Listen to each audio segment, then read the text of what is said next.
Hello बच्चों, आज हम लोग कक्षा 11 की कक्षा में सरल रेखा के समीकरण के विविध रूप पढ़ेंगे। पिछले सरल रेखा के समीकरण के विविध रूप, तो various forms of the equations of a straight line. इसके पहले बच्चों हमने पढ़ा था कि एक रेखा है, वो रेखा उस एक अक्ष के साथ कितने अंश का कोण बना रही है, या उसकी ढाल क्या है, प्रवणता क्या है, इन सब को हमने पढ़ा था। फिर एक रेखा के दो बिंदु दिए हों तो उसकी ढाल निकालना सीखा था। फिर हमने देखा था उसमें कि अगर दो रेखाएं हैं तो दो रेखाओं में अगर एक रेखा जो है, मान लीजिए ये रेखा है, उसी के ऊपर दूसरी रेखा जा रही है, या फिर समानांतर हो, तो अगर रेखाएं हमारी उसी रेखा के ऊपर जाती होंगी, जो समानांतर का प्रतिबंध था उसमें प्रवणता का m1 बराबर m2 होता था। और ये संपाती का भी है, ये हमारा संपाती का भी है, और दूसरा समानांतर का भी है। समानांतर, ये समानांतर है। संपाती का मतलब एक रेखा के ऊपर दूसरी रेखा पड़ी हो, उसका माने उस रेखा के स्पर्श बिंदु अनंत हों, वो हमारी संपाती होती है, उसमें m1 बराबर m2 होता है। और दूसरी बात क्या है, समानांतर क्या है कि एक दूसरी रेखा और खींची जाए और ये दोनों आपस में एक दूसरे को आगे या पीछे बढ़ाने पर कहीं टच करें, न मिले, तो उसे कहते हैं वो समानांतर है। लेकिन प्रतिबंध दोनों का एक ही होता है, m1 बराबर m2, चाहे संपाती हो चाहे वो समानांतर हो। अब इसमें बच्चों देखिए यहाँ पे इसमें अगर किसी रेखा से, इन दोनों रेखाओं में से किसी रेखा से किसी बिंदु पर दूसरी रेखा पर लंब डाला जाए, तो जितने भी लंब डाले जाएंगे, ये मान लीजिए P1 है, ये P2 है, ये P3 है, ये सारे लंब आपस में बराबर होंगे। अब अगला है, दो रेखाएं या तो समानांतर होंगी या फिर लंबवत होंगी एक दूसरे के ऊपर। तो एक की अगर इसकी प्रवणता m1 है और इसकी प्रवणता m2 है, तो इनके दोनों का गुणनफल m1 × m2 बराबर -1 होगा। ये हमारा प्रतिबंध था। तीसरी बात थी कि अगर न ये समानांतर हैं, न संपाती हैं, और न ये अभिलंब हैं, तो एक दूसरे को किसी न किसी कोण पर काटेंगी, तो इनका जो ये प्रतिच्छेद कोण है, इसको भी निकालना आप लोगों ने पीछे सीखा। अब आइए बच्चों, आप देख रहे हैं, पढ़ेंगे कि सरल रेखा के समीकरण के विविध रूप। अब हमें रेखा का समीकरण निकालना है कि various forms of the equation of a straight line. पहला है एक्स अक्ष का समीकरण। तो देखिए बच्चों, ये हमने ये एक्स अक्ष के लिए लिखा, पहला फर्स्ट नंबर डाल दिया कि ये एक्स, ये हमारा जो है एक्स अक्ष है, और इधर एक्स डैश है, इधर वाई है, इधर वाई डैश है, दोनों एक दूसरे को ऊपर काटते हैं।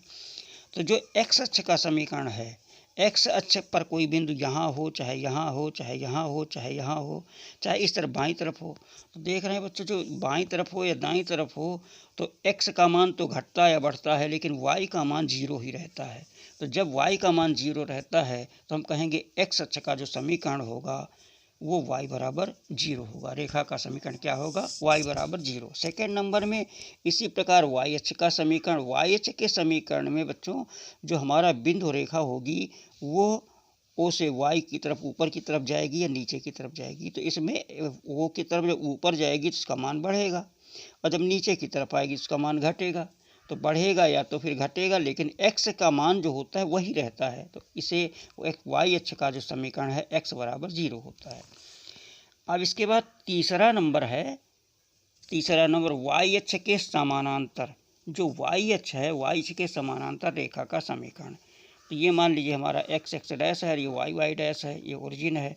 तो x अक्ष के समानांतर रेखा या तो मूल बिंदु के दाहिनी तरफ होगी या मूल बिंदु के बाईं तरफ होगी। तो अगर मूल बिंदु के दाहिनी तरफ है तो x का मान तो यहाँ बढ़ा, और इसके तो समानांतर ही है। यहाँ जो है y का मान तो यहाँ पर भी वही है उतना, यहाँ पर भी वही है, यहाँ पर भी वही है।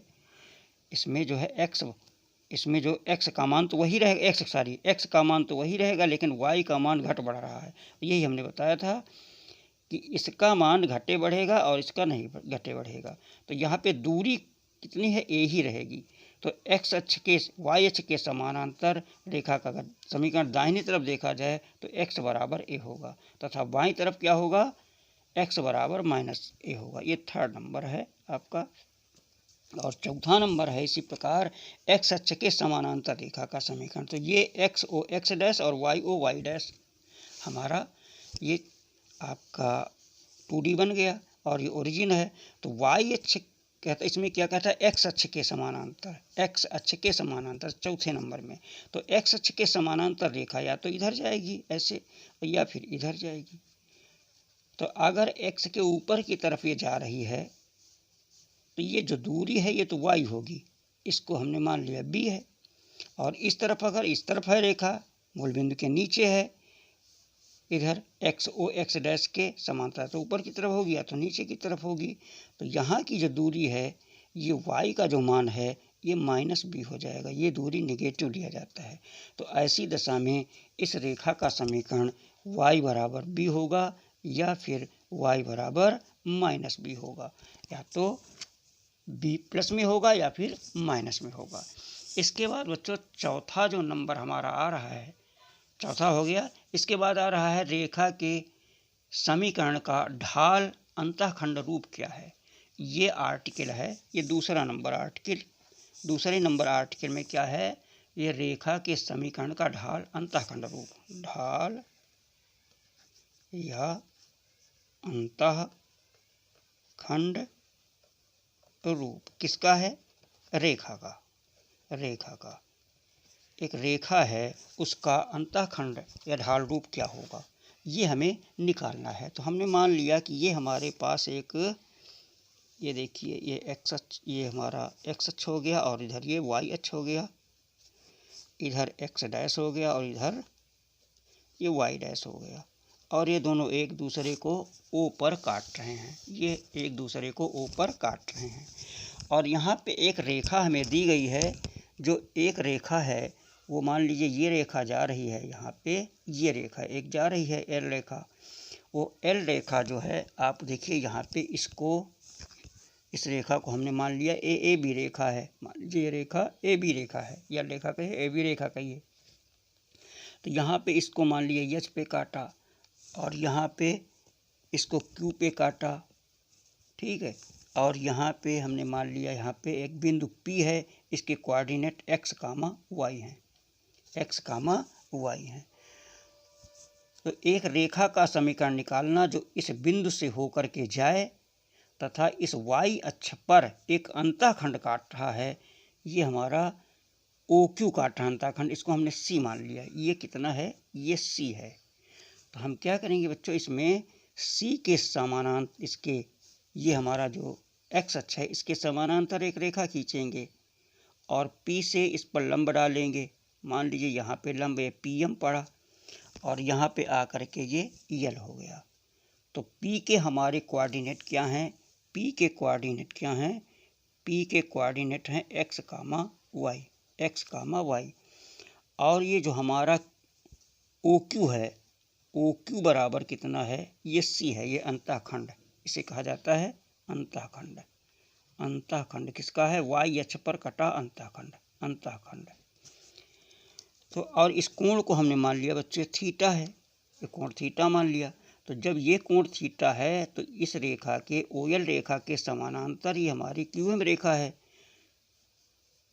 तो ये भी जब दो समांतर रेखाओं की तिर्यक रेखा काटती है तो उनके एकांतर कोण बराबर होते हैं, थीटा हो जाएगा।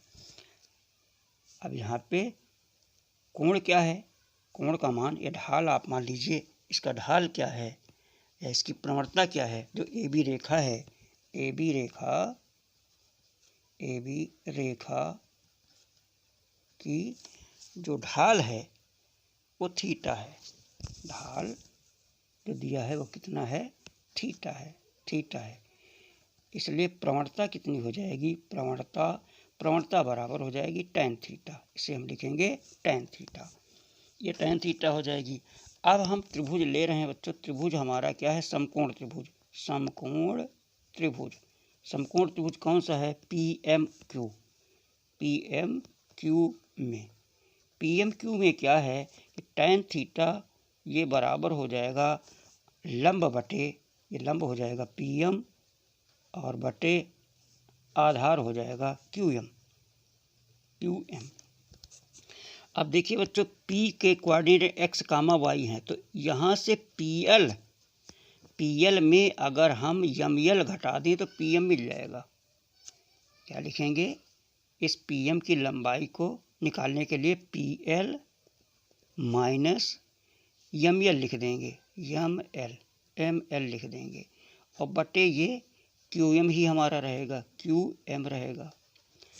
तो अब देखिए बच्चों, ये लंबाई हमारी यहाँ से लेकर के यहाँ तक ये कितनी है? y है, और इतनी ये लंबाई ये c है, तो ये PM कितना हो जाएगा? PM हमारा हो जाएगा y माइनस c हो जाएगा। ये y लंबाई कुल यहाँ से लेकर के यहाँ तक y है, और इतनी लंबाई ये c है, तो ये भी c हो जाएगा। तो PM कितना हो जाएगा? यह हमारा OQ बराबर ML के हो जाएगा। OQ बराबर कितना हो जाएगा? OQ बराबर हो जाएगा ML के। तो यहाँ पे हम इसका मान लिख देंगे, C दिया हुआ है, OQ बराबर C, तो यहाँ पे C घटा देंगे, y माइनस C हो जाएगा, और बटे ये हमारा QM कितना होगा? QM होगा QL के बराबर। QM जो होगा वो कितना होगा? OL के बराबर होगा। और ये हमारा कितना है? ये यहाँ पे x दिया हुआ है, ये इतना x है, ये बटे x हो जाएगा। अब यहाँ पे बच्चों देखिए, ये क्या लिखा जाएगा? इसे हमने लिखा था tan थीटा, tan थीटा को हम यम भी कहते हैं। तो अब इसका तिर्यक गुणा हो जाएगा, तो ये हो जाएगा हमारा, इस अपान 1 हो जाएगा, इसे लिखेंगे mx, और बराबर ये हो जाएगा y माइनस c, या y बराबर ये c इधर आ जाएगा, तो mx प्लस c हो जाएगा। तो ये बच्चों हमारा अंतःखंड का रूप है, यही कि अगर कोई रेखा y अक्ष पर C अंतःखंड काटती है और उसकी ढाल दी हुई है, तो उस रेखा का समीकरण हमें ये निकाल लेते हैं। या ये दिया हो, ढाल दिया हो, और वो बिंदु एक दिया हो, एक बिंदु दिया हो, इस बिंदु से होकर के जाती है, तो हम इस प्रकार उस रेखा का समीकरण जिसे कहते हैं, इसे हम ढाल रूप भी कहते हैं, या अंतःखंड रूप भी कहते हैं, और इसे हम प्रवणता रूप भी कहते हैं, जिसमें अंतःखंड C जुड़ा हो। ये C क्या है? हमेशा ध्यान रखना, C है y अक्ष पर कटा अंतःखंड, और दूसरा होता है अगर x अक्ष पर कटा अंतःखंड, x अक्ष पर अंतःखंड कटा हो, इसको आगे बताएंगे, उसका भी समीकरण निकलेगा, लेकिन इसको अगले वीडियो में, कि अगर वो x अक्ष में काट रहा है, x अक्ष में अंतःखंड हो, ये क्या है? y अक्ष पर कटा अंतःखंड है, और ये प्रवणता दी है। तो इनमें अगर दो चीज़ें हमें मालूम हो, यम मालूम हो, प्रवणता मालूम हो, और C मालूम हो, तो हम इस प्रश्न को हल कर लेंगे, इस समीकरण का समीकरण निकाल लेंगे, उस रेखा का समीकरण निकाल लेंगे। हमें दो चीज़ें मालूम होनी चाहिए, प्रवणता और अंतःखंड कितना कटा हुआ है। बच्चों आज यहीं तक, आशा है कि वीडियो आपको पसंद आया होगा और आपके समझ में आया होगा।